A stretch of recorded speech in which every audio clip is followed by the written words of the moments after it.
প্রিয় দর্শক ও ভাই ও বন্ধুরা, এই যে আমাদের বাঁশ আমরা ব্যবহার করতে পারি না।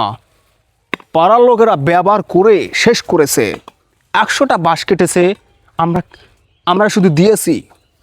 আজ আরেকজন এসেছে বাঁশ কাটতে, তাও কি নিয়ে? বটি দাও নিয়ে। দেখেন, বটি দাও নিয়ে এসেছে, বাঁশ কাটবে।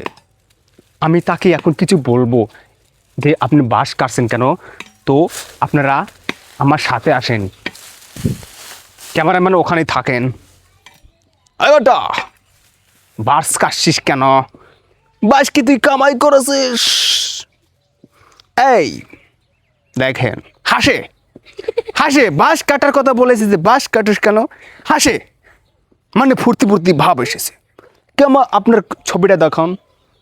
এই যে দেখেন বন্ধুরা, এই আমার বাঁশ কাটতে এসেছে। প্রতিদিন হাজার হাজার লোক বাঁশ কাটতে আসে, অথচ আপনারা আমার শ্রোতা, আপনারা চাইলে আমার কাছ থেকে একটা বাঁশ নিতে পারেন, আমি আপনাদের দেব। কিন্তু কেরা আমার শ্রোতা না, শ্রোতা না হয়ে বাঁশ কাটতে এসেছে। যা হাতে পেয়েছে তাই নিয়ে কাটতে এসেছে। বটি দাও পেয়েছে, বটি দাও নিয়ে কাটতে এসেছে, করাত নিয়ে এসেনি। দেখেন কিরম স্যারসা, কিরম লোভী আমাদের বাঁশ কাটতে এসেছে। সো আমি বলছি, বিনা অনুমতিতে ছাড়া কারো বাড়ির কোনো জিনিস না উচিত না। এই লোকটি বাঁশ নিবে, অথচ আমাকে বলেনি। আমি পাড়া বেড়াতে গিয়েছি, দেখি এটা আমার বাঁশ কাটছে। ক্যামেরাম্যান, ভিডিও কয় মিনিট হয়েছে?